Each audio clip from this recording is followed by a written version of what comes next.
Two Birds, One Stone, episode 2 of the 2022 season. We've got our first sponsor, Gary. You care if I go ahead and get the ad out of the way? Take it away. All right. Two Birds, One Stone is brought to you by Clorox Bleach. Clorox Bleach kills 99.9% of viruses, and with new foaming bleach action, you will scrub less. On top of that, if you're an Arizona Cardinal football fan and simply can't go on in life after another embarrassing loss on national television, pour yourself a nice glass of Clorox Bleach over ice and send it down the hatch. Once again, that's Clorox Bleach. Thanks for sponsoring us, Clorox Bleach. Thanks to the new sponsors. Woo, woo. Sponsor alert. So Sunday was pretty freaking tough. That sucked butt, dude. I've got a few things to say, but I don't know if you want to start off. Yeah. Just like initial reactions. I've already kind of mentally blocked it out, which is good because we have a podcast to talk about it. But it just, the offense just never got into a rhythm. Mahomes made playing football look so easy against the Cardinals. And I'm hoping he's just that good and the Cardinals aren't that bad, because he looked like he was playing a video game. Like He it was just the best week one quarterback of all time. I think he's got like 20 touchdowns, no picks, averages like 350 yards. It was just insane. We're gonna touch on this later, but Greg Dortch is your number one receiver at this point, is what it looks like, and that's not very good. No, not really at all. But we love Greg Dortch for sure, yeah. but if Greg Dortch is your number one receiver or playmaker on offense, you're not a Super Bowl contender. That's probably for sure. The bar has been lowered in my mind. It was ugly. And we talked about last time, it was just an opportunity. You got the Chiefs. It's a nationally televised game, like the Clorox Bleach ad said, and everybody's watching. You have had nothing but negativity all offseason. This is your chance to just go out there and completely flip the narrative. At least make it, even if it was just a close game and they were in and at the end, you wouldn't have the Cardinals ranked like 25th in power rankings heading into week 2, which doesn't matter, but it's just another week for fans like us to sift through the shit and have to defend a terrible football team. It's not fun at all. I was going to do a little monologue / rant, if you don't mind, little brother. Go ahead. So let's go back to April of this year. It's draft weekend. Everybody kind of knows the Cardinals' weaknesses at this point. We're coming off that bad loss against the Rams. Ideally, we know what we'd want fixed, right? We want to bolster the defense. We want to add a cornerback. We want to bolster the defensive line / edge rush positions. That's the idea heading into the draft and free agency. First round pick for the Cardinals, number 23 overall. They trade for Hollywood Brown. At the time, I'm okay with it, even with George Kalafik. How do you say his last name? George Kalafikis or whatever. Guy from Purdue, Chiefs rookie, who played great on Sunday, by the way. Even with him still on the board and that being a position of need, I'm all in favor of going and get a proven guy. And that's what they did. Plus, you kind of mend a Kyler relationship there. And ideally, that's an upgrade over Christian Kirk. Christian Kirk had 6 catches for 117 yards, by the way, on Sunday, nonetheless. Then comes round 2, and you're sitting there, and the best tight end in the draft falls to you. Consensus best tight end in the draft, Trey McBride. Even with Zach Ertz and Max Williams on the roster, they select him in the second round. Again, I'm okay with that. I understand that's not a position of need, but I'm all for best player available every single time. If you're going into the draft thinking like needing the draft to fill spots on your roster and to be impact starters right away, you're probably not looking at it the right way. You want to take the best talent no matter what. And I think that's what they did in that spot. So they take Trey McBride. After hearing all camp about how talented he is, athletic he is, he can run block, he can pass block. I was getting excited about Trey McBride. That's cool. Great. Good deal. Another weapon. And then heading into week 1, Trey McBride doesn't play a snap on offense. Trey McBride doesn't take a snap on special teams. because Trey McBride is inactive. To me, that's fucking incomprehensible completely. You spend high draft capital on a guy, second round pick. You like I said earlier, you've got Zach Ertz, Max Williams in the fold. You're obviously not planning on getting a starter right there. You see the potential in what he can be. To have him just not on the field whatsoever at all, a guy, like I said, a pretty athletic, big guy, not even to get him on the field and special teams to cover a damn kickoff. Like, you've got a body there that is probably better than what you're putting on the field. I can't get my head wrapped around the fact that he just stood there. And it goes all the way back to really in a vacuum, why the Cardinals looked the way that they looked on Sunday. The absolute inability to draft and develop players of the past 15 years. This has been the case. If you go look at their first round picks for the past 15 years, you've got Kyler Murray, Patrick Peterson, and your third best first rounder of the past 15 years is DJ Humphries. Your third best draft pick in the past 15 years in the first round is a average starter in the NFL. That's not a very good precedent to set whatsoever. If you don't draft and develop well, and especially not even hit on just superstars, Pro Bowlers, all pro players, that's not necessary. You need to, what is necessary is to build that base foundation. So then when you go out and get guys like DeAndre Hopkins and sign big free agents like JJ Watt, you're not 100% reliant on those guys to be the best at their position in the NFL, because you have this layer on top of decent role players that can do their job effectively and consistently. And they haven't had that. They never had that. And you're stuck, like I said, patchworking this roster with, it's awesome. Steve Keim is great at making impact trades. That's awesome. But when everything around, when DeAndre Hopkins and JJ Watt are standing on stacks of shit, they're going to sink. They don't have a good foundation. It's just not how it works. The best teams in the NFL are the best drafting teams, the best developing teams. You look at teams like the Ravens, the Steelers, the Packers, even the Saints, who may not be contenders this year, but they draft well, they develop well. The Eagles are in that spot. They've had really good drafts, and Jalen Hurts might not be the guy, but they got a damn good team around him. And people are projecting him to win the NFC West this year, or NFC East this year. It's just on top of just the embarrassing losses. We can see why it's happening. I can look at the roster and see what has unfolded there.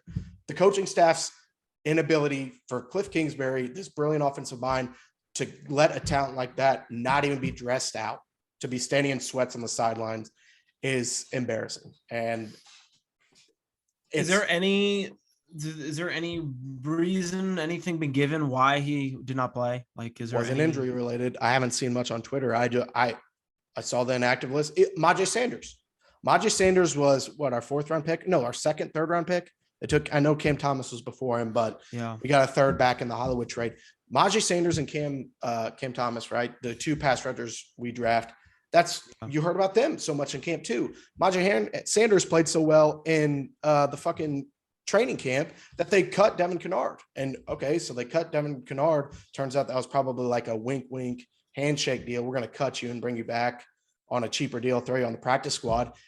And they fucking played Devin Kennard off the practice squad, a guy that couldn't even make the fucking roster initially, over this talented young guy. And you're just not even giving them a shot. It's fucking mind blowing. You saw the Chiefs' whole secondary. They let fucking Matthew walk. They've got all these young, talented guys flying around because they're on the fucking field. They're giving them a shot. I don't know. And maybe you look at guys like Isaiah Simmons, who's been on the field from his second year to now this year, and he's playing like absolute dog shit. Maybe that's why you don't see the young guys on the field. But it's a terrible precedent when you spend high capital on these players and they just never fucking hit. And that's why the Cardinals are where they are. They're relying on the top 5% of their roster to just carry them as far as they can go. And that's not how you win Super Bowls. Yeah. You said Isaiah Simmons. Yeah, he played like dog shit. Granted, he did have to guard probably the best tight end in the league for the majority of the game. Yeah. That doesn't help, but why you draft him 8th overall. Right. That's why you draft him at that spot. Same with Collins, Zaven Collins. I thought his grade was a little harsher than what I saw. Yeah, he made some plays. at this point, he's basically a rookie. Like, this is his rookie year. He got little to no action last year, so he still is warming up. He has a half-ass excuse. Isaiah Simmons, if you count, like you said, 8th overall pick in the draft. You expect more from a guy like that. And honestly, I don't even know if I put it on Isaiah Simmons. I put it on our coaching staff for not being able to take a young, talented guy like Simmons and make him into something. Like, he was so raw coming out of Clemson that you could have made him into whatever you wanted. Like, he had such physical tools and gifts. What did he run? Like, his 40. He ran like a 4.40, and he's a specimen. That is, 100% coaching. Granted, we are gonna the disclaimer. This is gonna be super over exaggeration. It's only week 1. They are gonna but it's not just week 1. Raiders next week. And dude, it's not week 1. It's 6 of the past 7 games have been losses, and not just fucking losses. You're getting their dicks handed to them. Like, it's not just 1 week. I get it's the first week of 2022, but it's not just a week.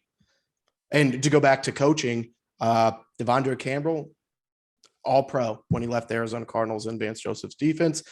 Jordan Hicks last week, I think he had like 15 tackles and a forced fumble or something for the Vikings. Like, it's not, you're absolutely right. I've seen it on Twitter. This Isaiah Simmons' next team, he'll be a fucking top 10 linebacker and an all pro. Like, it's tough. And it's just frustrating. And that's another thing. We don't know where it's coming from. Maybe these guys are fucking busts. I don't know, but the track record isn't great for the coaching. They haven't proven anything. So it's tough to say if it's one way or the other. But aside from that, on offense, Kyler played average. I don't know, maybe a little above average. He kept care of the ball, no turnovers, decent completion percentage, 2 touchdowns, under 200 yards passing. Didn't take the lid off the defense. If you looked at his passing chart, the 90% of them were before 10 yards. So they rarely took shots downfield. Max Garcia's back. What the fuck? Sean Harlow played like dick. What the fuck? I thought this was supposed to be the deepest offensive line we had in years. Justin Pugh's got some neck injury now. Cody Ford, who we trade for from the Bills, Kyler's college teammate, out. Like, to not play any starters all preseason and be in this situation where we're missing so many guys, impact guys that are starters, it sucks ass. I don't know. Maybe it's brain racking. How does that? I was looking at the injury report before the game. How does that even happen? It doesn't make any sense. I get things. Fucking Marcus Golden dropped a damn kettlebell on his toe, shattered his toe. He still played, but like, it's just not great luck. The price you pay to be a Arizona sports fan.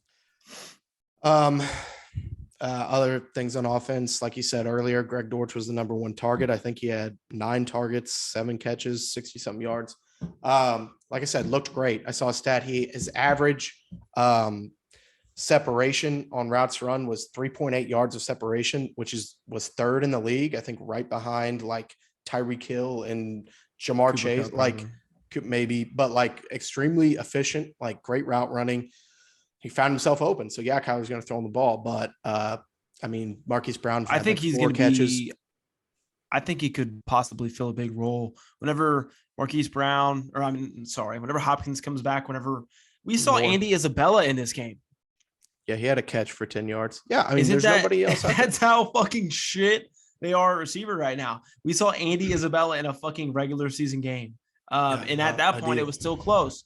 But I know we said earlier, whenever Greg Dortch is your number 1 receiver, it's not good. It's not good, but he played really, really well. Yeah, he did. If we were to give out a two birds, 1 stone player of the week, it'd probably go to him. I would agree. Yeah. He played well for what he had. Hollywood, he didn't really do 4 catches, 40 yards. He caught the late touchdown for nothing. Zach Ertz was a non-factor completely. Yeah. Him as well. AJ Green, nothing. When Rondale Moore comes back, Greg Dortch doesn't need to move at all. Greg Dortch needs to stay where he is. You find another spot for Rondale, put him in a different Greg position, because Greg Dortch is producing your best where he's at this point. He's your best receiver at this point. Again, maybe we're overreacting, but the eye test, and even going back to last year preseason, he popped off the screen. He's a very talented player. And he'll be even more effective when you get guys like Hopkins back. Right. But Greg Dortch, the lone bright spot on offense. James Conner scored a touchdown, 26 yards on 10 carries, I believe. James Conner, I love him. We all love James Conner. This team wouldn't have been where it was last year without him, but I don't think there's near enough firepower back there in the I miss backfield. Chase Edmonds. I do too. He made some great plays with the Dolphins last weekend. Even with that said, showed bursts. He's averaged over 7 yards a carry on 4 carries. So not much there, but it just doesn't seem like they have that explosive guy out of the backfield. And maybe I'm speaking out of turn. Game. Maybe it is, Benjamin, and maybe he'll get more looks here and there, but with the way the game unfolded, they weren't running the ball anyway. So we talked about Isaiah and Zaven. On the defensive side, some of those young defensive tackles played well. Rashawn Lawrence graded out well. Michael Dogby graded out well. Nothing crazy on the stat sheet in terms of tackles, but that's to be expected. Dennis Gardeck looks like a legitimate starting pass rusher in the NFL. Yeah. I mean, he had was it a strip sack or just a sack? Or was he didn't have a sack, a QB hit. I think he had the most pressures on the team, but legitimately skilled, technical skills he's got. And you don't expect that's a draft pick that I was talking about earlier. You have one in Dennis. Actually, was he undrafted? He might have been undrafted. But anyway, those are the diamonds in the rough that I'm talking about that you've got to have some of those guys. And Dennis Gardeck is one where it looks like he can be possibly a double-digit sack guy. I mean, who knows? He had 7 before he got hurt a couple years ago. Like I said, I already talked about Christian Kirk. I don't know. I want to put a bow on this game. It is what it is. 44-21. Burn the Wasn't tape. ever close. Bury the tape. Yeah, it was. I watched it half of it at I watched half of it at a buddy's house, and then I watched the other half in a bar. And I just hate watching Cardinals games in public because they're so goddamn embarrassing and it's terrible. I don't have much more to say about said game. Like we mentioned last episode, it's just how are we supposed to get on here and defend anything that's happening? How am I supposed to get on here and be like, they're fine, it was a bad game, the Chiefs are good? No shit, the Chiefs are good. No shit, Patrick Mahomes is fucking good. But I want to be a fucking contender. I want to be good also. I want to be that team that kicks the shit out of people like we did earlier in last season and be like, well, if you're the Browns, the Cardinals just stomped our ass, but the Cardinals are a good team. So we kind of got to, I want to be that fucking football team. And who knows? Spin zone. We're just going to play like shit at the beginning of the year this season.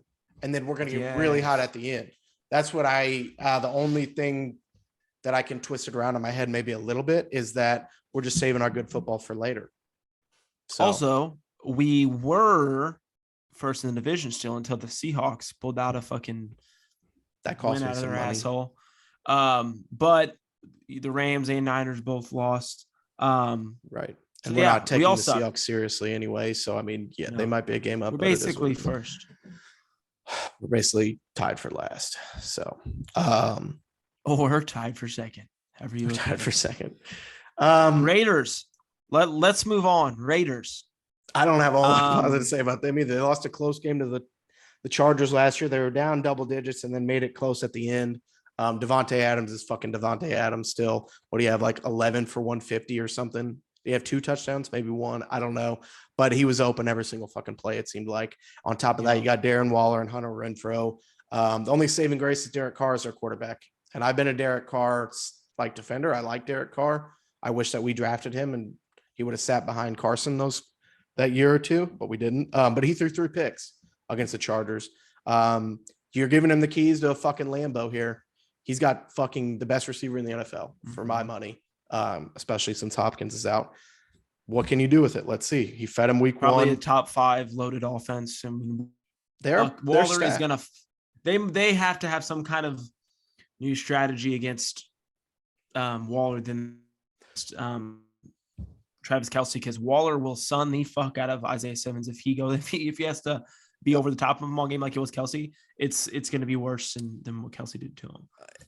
He just got paid, Darren Waller too. Do you see that when he was kicked out of the league for drug violations, he had to go work at a grocery store.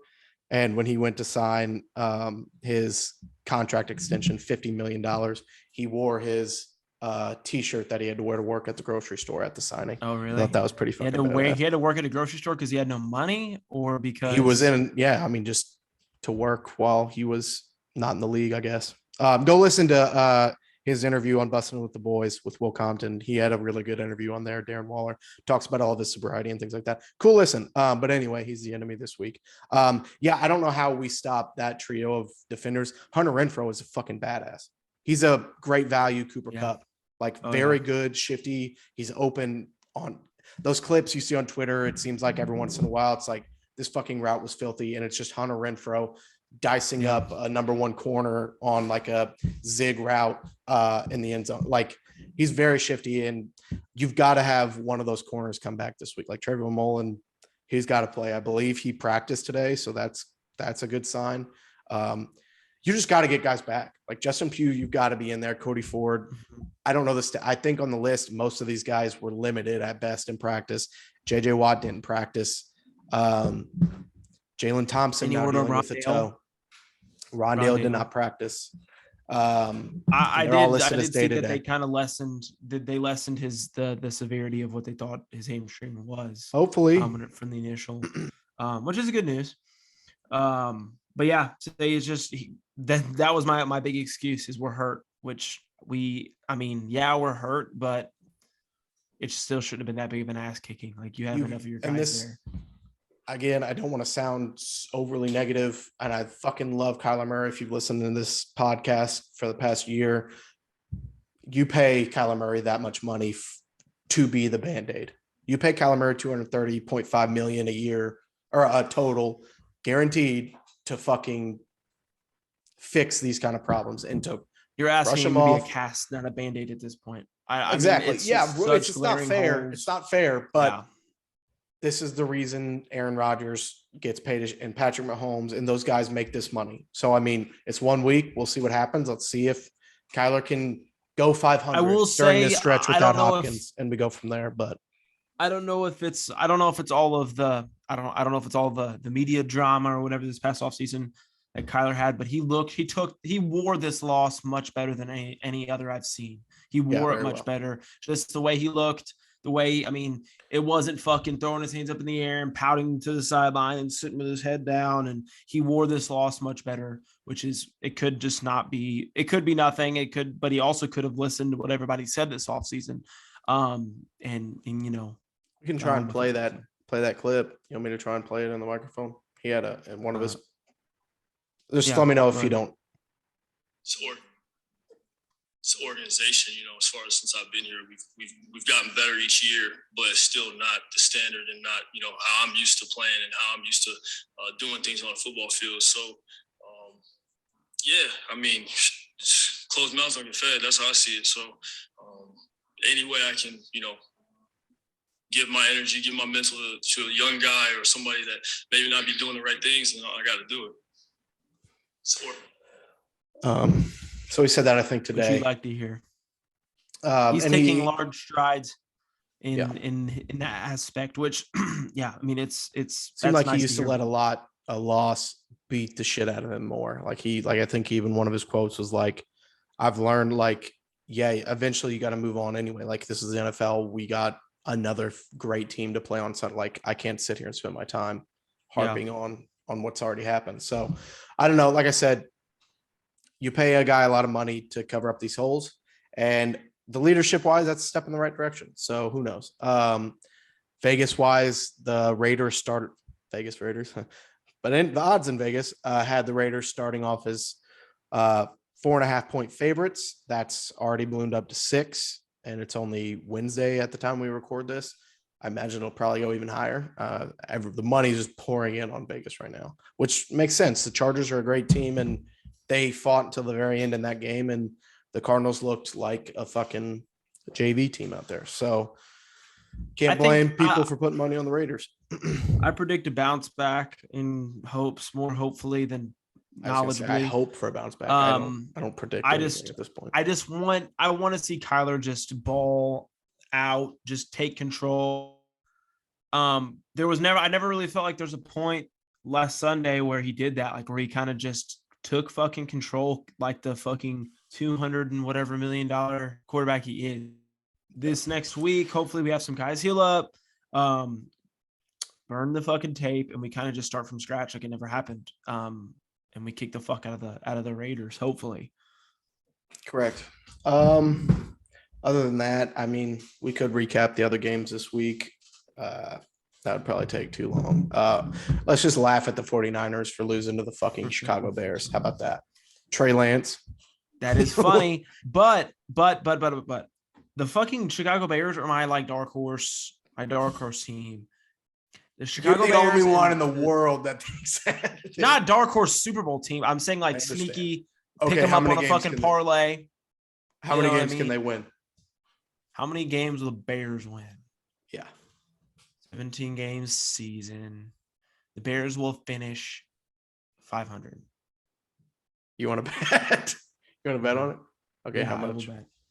Let's bet 5. Well, they can't. $5. They can't. Okay, they can't finish 500. So they'll go.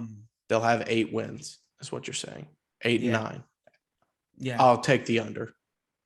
How much? Okay. $10. Okay, $10 that the Niners will have more than 8 wins. Bears. Yeah. Okay, so we'll say it's if they get anything under 7.5, then I win. I guess anything over 7.5, you win. So if they get to 8, 9, you win. Correct. 8 or more, 7 or less for you. Okay, sounds good. All right, fuck the Bears then. But they did It was a terrible weather game, but Trey Lance, let's look at his numbers. He was 13 of 28 for 164 yards. You can't really judge. I don't feel bad for him, but you can't. He's a fucking. He's not a good quarterback. That's kind of a bold thing to say after watching him play against the bold? fucking Bears. It's not just Bears this game. Fucking terrible weather and look at his numbers in his games last year. Shanahan's a good fucking coach. You really think that they would just tell Jimmy G, who's taken them to a Super Bowl and an NFC championship, to just fuck off for this Trey Lance if he sucked? Like if he's junk? They brought Jimmy G back. Right, but he's not the starter. You really think he would not start Jimmy G over this kid? You want to make another bet? I guarantee you Jimmy G starts. I don't want to bet on the Niners. Okay. I promise you Jimmy G will start a game this year. Oh, I'm sure he probably not will. out of injury. I'm just saying it's pretty early to just Trey Lance sucks playing in Chicago in a monsoon all game. Started 2 games last year. I've seen 2 preseasons as well. I watched some college tape. He sucks. I'll stand by that. I don't give a shit. He's not going to be the 49ers long-term quarterback. That's just. Oh, this is going to be such a good clip. This is I going to be such a good clip. I hope so. Especially when they kick our ass. That'll be cool. Yeah, this is going to be such a good clip. The Lions played a good game against the Eagles, kept that close. Big upset was the Steelers over the Bengals. That was one of them. That's a division rivalry game, though, so not too insane. Burrow threw 4 picks, kind of crazy. Jamar Chase played great, got robbed at the end, scored a touchdown, but they called him down at the 1, whatever. Colts and Texans tied in the grossest division in football, the AFC South. Gets even more confusing. I think the Texans will have a better record than the Bears. You want to touch that? I guess we already have a bet on the Bears, so it's fine. But I'm a Davis Mills guy. The fucking Giants beat the Titans, the Tennessee butt cheeks. Oh my god. Okay, we feel bad about a loss. The Titans come in. They're at home and they let the Giants come in and Daniel Jones. Derrick Henry's a fucking washed up pussy ass. What did he rush for, like 80 yards or something like that? 82. Saquon looked awesome, so I'll give him that. I would rather have Saquon as my running back than Derrick Henry. Derrick Henry looked like junk. He's fucking washed up. Who knows? We'll see how that plays out for Derrick Henry the rest of the year. Vikings kicked the shit out of the Packers, and the Packers' second annual tradition of just getting their dick stomped on opening weekend. He's so goddamn annoying. If I were his teammate, I would fucking despise him. Everything is somebody else's fault when it comes to him, which it probably honestly is because he's so good. But he's just never he's always fucking bitching and yelling and screaming at somebody anytime anything goes wrong. Like he threw up a fucking 50-50 ball to a rookie wide receiver 40 yards down the field and he got picked off. And there was a 50-50 ball. Sure, the receiver probably could have made some sort of play to knock it down, but fuck, man. I mean, I don't know. We're running out of time a little bit here, but what about the fucking 40-yard bomb he threw dart to that rookie Christian Watson that he just dropped? Would have been a walk-in touchdown. Yeah, that's not good. That's that also a nice tune. Yeah. Yeah. Like I said, Chargers beat the Raiders. Bucks dismantled Cowboys 19-3. Dak looks to be out for at least a month. All right. Jerry Jones says they're not putting him on IR though. It's funny, you live in this world of Cliff just being the most like just mysterious about the injuries, and then immediately after the game, Jerry Jones goes on the radio and like, yeah, he's got a broken thumb. He'll be out for about a month and a half, but we're not putting him on IR now. He can stay on it. Cool. He'll talk and say whatever the fuck. He doesn't give a shit. And then lastly, Seahawks, like we mentioned, take the lead in the NFC West with a win over the cringiest quarterback in the NFL history, Russell Wilson. I get it was a division Broncos country rival, Seahawks. We don't want them to win, but I loved watching. You have to win that game if you're you're Russell Wilson, the Broncos. You have to win. Not acceptable. Like that's terrible. Like they were like top 5 at most Super Bowl favorites, and according to Vegas before Week 1, and you lose to fucking Geno Smith. Yeah, granted it was at Seattle, but 12. Geno Smith they booed good. the fuck out of Russ. It was cool. Which I think is fucking bullshit. I bullshit, think that is bullshit. Yeah. If Kyler Murray would ever, if you were to win a Super Bowl this year and then leave, yeah, I'd be upset. But if you were to come back, he won you a fucking Super Bowl. I mean, I don't tough. know. I think that's terrible. Tough. Yeah. So that's Week 1 recap. Something short and sweet here. Don't want to harp on negative things too much, but that's episode 2. We'll try and get a recording out on Sunday evenings from now on. As I said last weekend, I had that gay ass bridal shower last Sunday, so kind of damaged my ability to watch the game and also record. So next weekend we obviously don't have that, and we'll try and get something out to you guys quicker. Garrett, anything final thoughts? No, that party did suck ass. I brought a laptop there. Family, all of our family gave me weird looks, and I was way too underdressed for it. So I wore jeans and a gray hoodie with like Vans, and everyone was wearing like dresses and shit. Yeah, it wasn't very shower. So at a winery, it doesn't matter. You looked great. All right, that's gonna be it for this week. We'll see you guys on Sunday. Let's go get a win in Vegas. Till next time, go Birds.